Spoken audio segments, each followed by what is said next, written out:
What's up, everybody? Thralls of Metal here. I'm Jammin John. Necrotic Nick. And we have yet another album review for you. This time we are going to go over the latest offering from the band Immortal Bird with their album Sin Querencia. This comes out on the 18th of October on 20 Buckspin Records. This band formed in 2013 in Chicago, Illinois. This is their third full length. I got into them randomly when I was jamming a For Fans Of radio station on Spotify for the band Teeth. I listened to their album Thrive on Neglect, and it was pretty much right up my alley as far as dissonant death metal was concerned. For those that don't know, this band is considered as a blackened, sludgy, crusty, dissonant death metal band. Again, all the things that are right up my alley. I got into them when I actually picked up Thrive on Neglect back when it was dropped in 2019.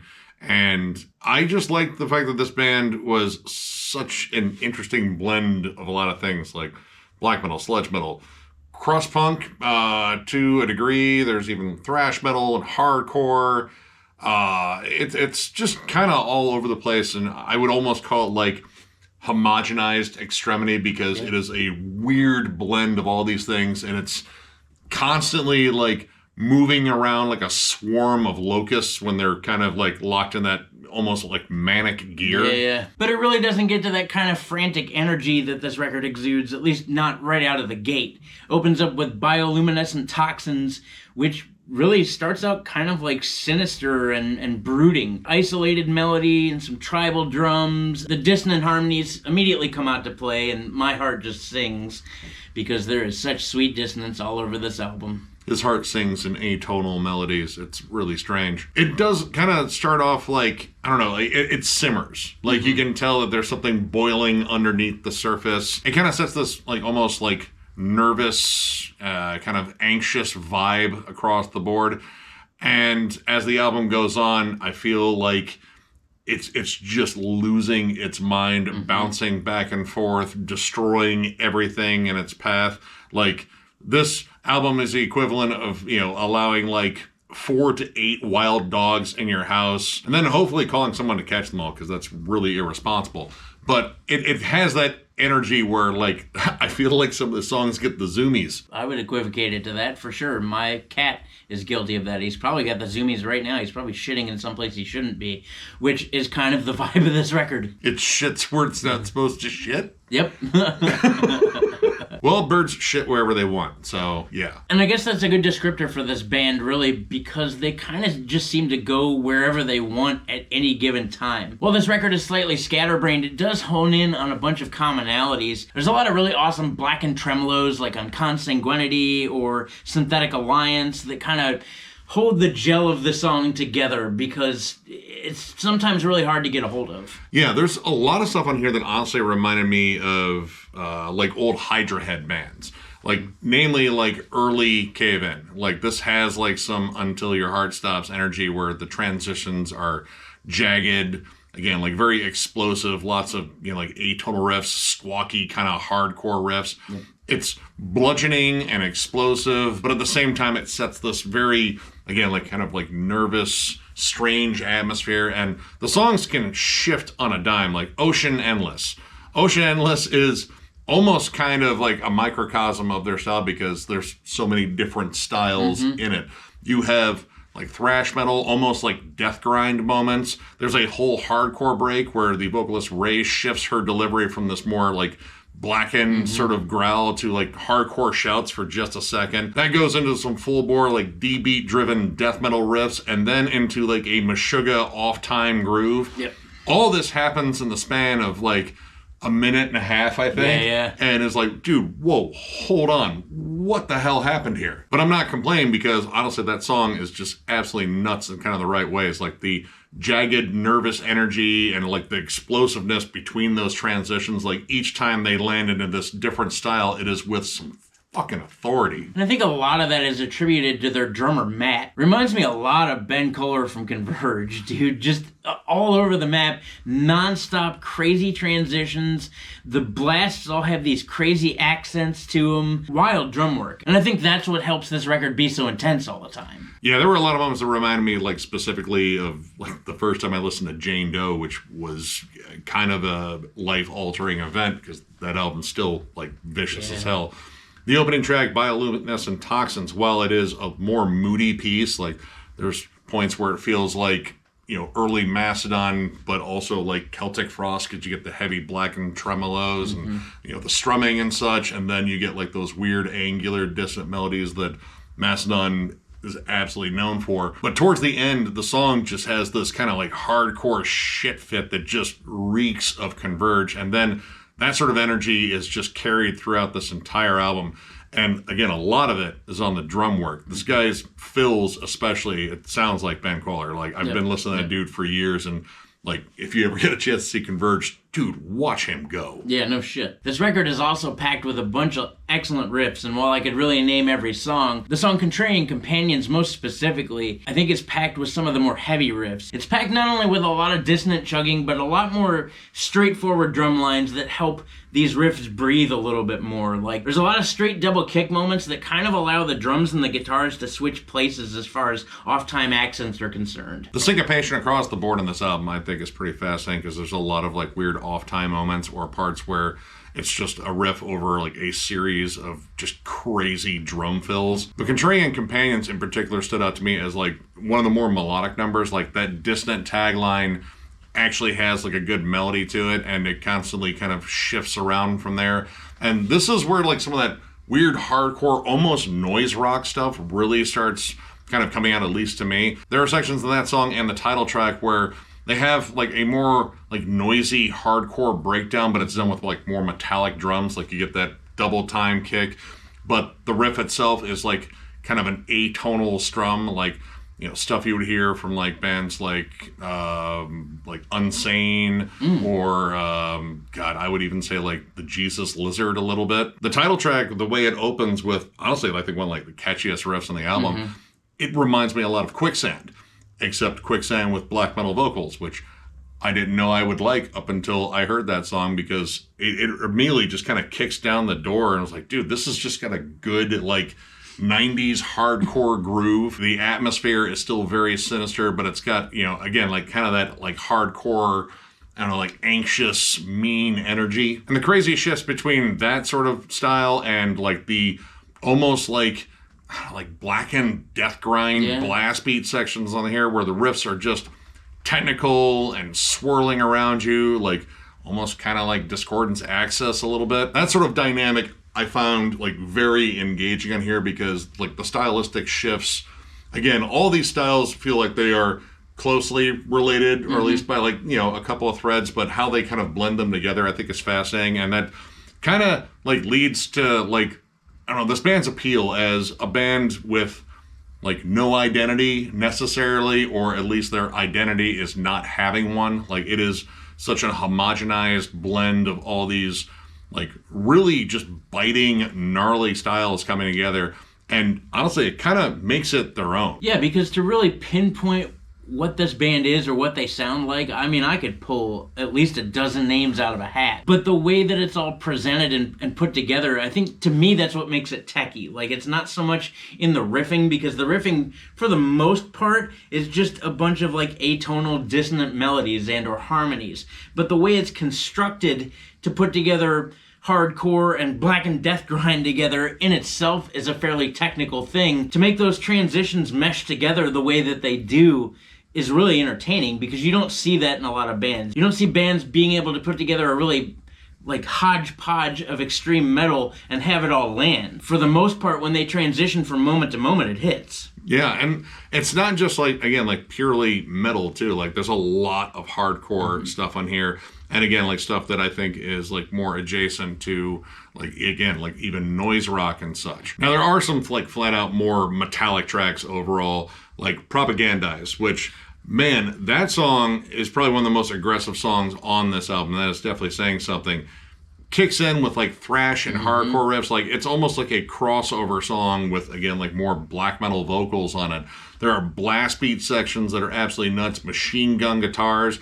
It kind of forgoes a lot of the like dissonant riffs for the most part. Like, it does have like a dissonant sort of swirling breakdown where It feels like you're being swarmed by angry bees, because that's dissonance, at least in my book. But it goes back to that like full-on metal attack. Like there's like good syncopated hardcore breakdown in there too that's really vicious, and some really cool crawling angular riffs in there. But again, like technical in like kind of a different sense. Like, yeah, there's definitely a level of like, you know, cerebral technical here, but I feel like a lot of this is more emotionally driven. Like these are, again, like violent manic outbursts just in musical form. Like the tone of a song can shift drastically from like, you know, just flat out angry and aggressive to darkly introspective to just a hellish nightmare of noise like the end of Synthetic Alliances, which just swells in feedback and everything gets just like hyper, just distorted and extra ugly. So as technical as this is in terms of its transitions and like all the different styles they are implementing, it still comes across as like super primal. And another thing too is, while most of the riffing in here again is swirling atonal madness, there is enough melody at times to make things extremely catchy.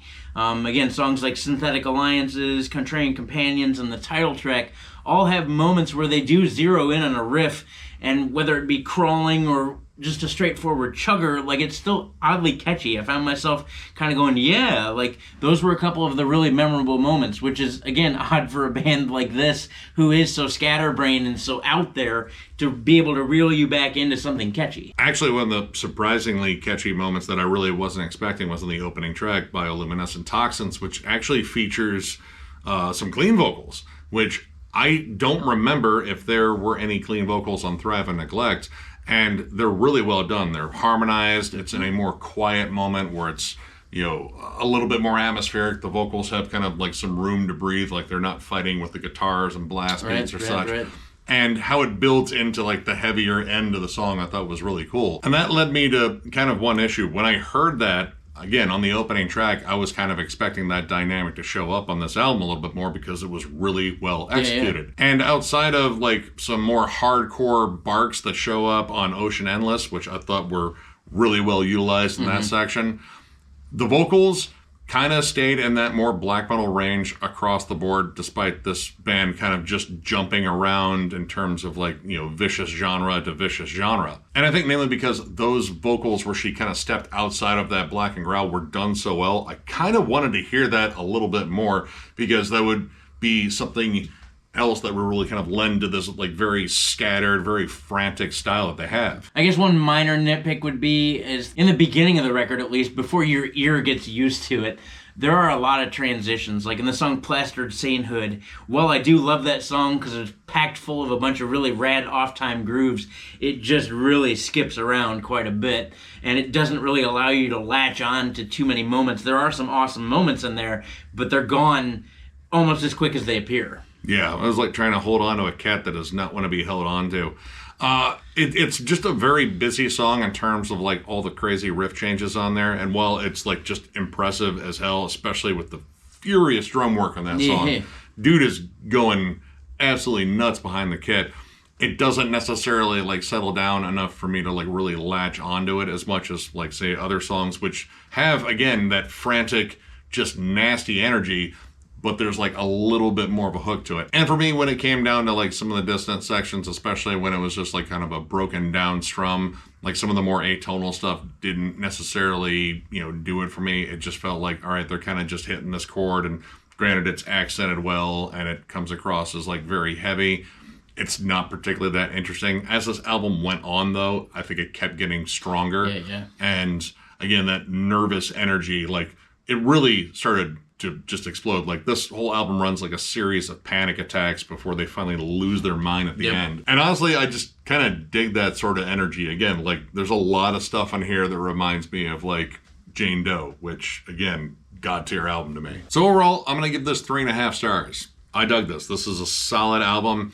It's crazy. It is absolutely like frantic, and I really dig the energy on here. Sometimes I think it's a little bit busy for its own good. But again, I kind of like this whole homogenized extremity thing, and that is not to say that it's dulled down at all. It's just all these different extreme camps meeting together to form this absolutely ravenous band. I think what they do pretty damn well. It's just sometimes it wasn't as interesting to me, and Other times, man, when they're absolutely like on it, it is vicious. Like Ocean Endless, Propagandize.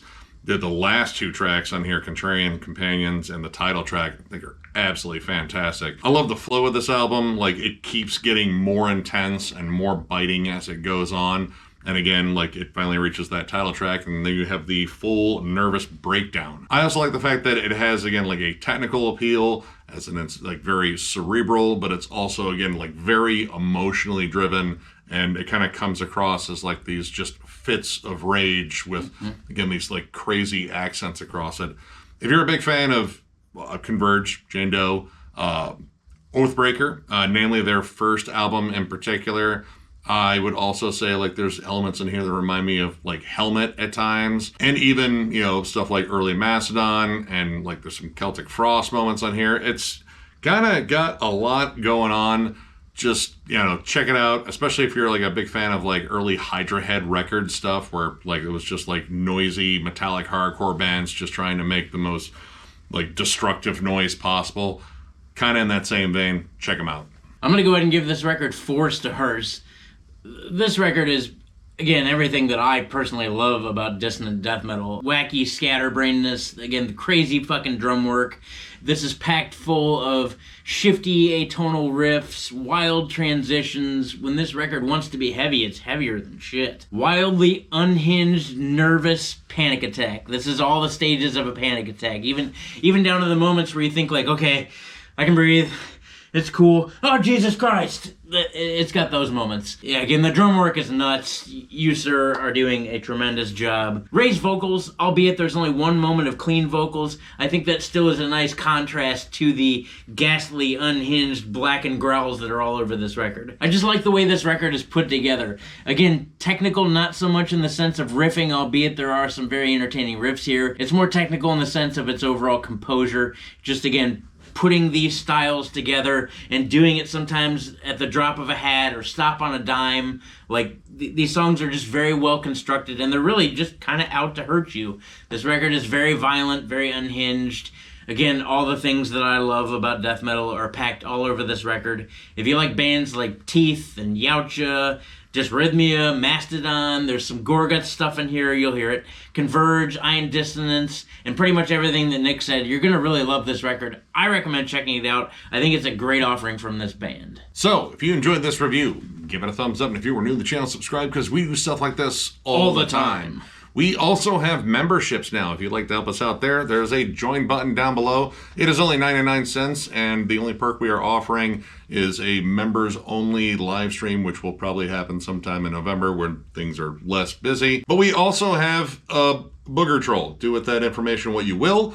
It's one of the many perks of helping us out, and this is to kind of like get us away from Patreon and also to help us pay for StreamYard, which will be raising their prices, which sucks, but I guess they're improving a lot of things in it, so anyway, it is there if you choose. Don't feel any pressure to join. It's just, you know, something else to actually help us out, and we would appreciate it if you did.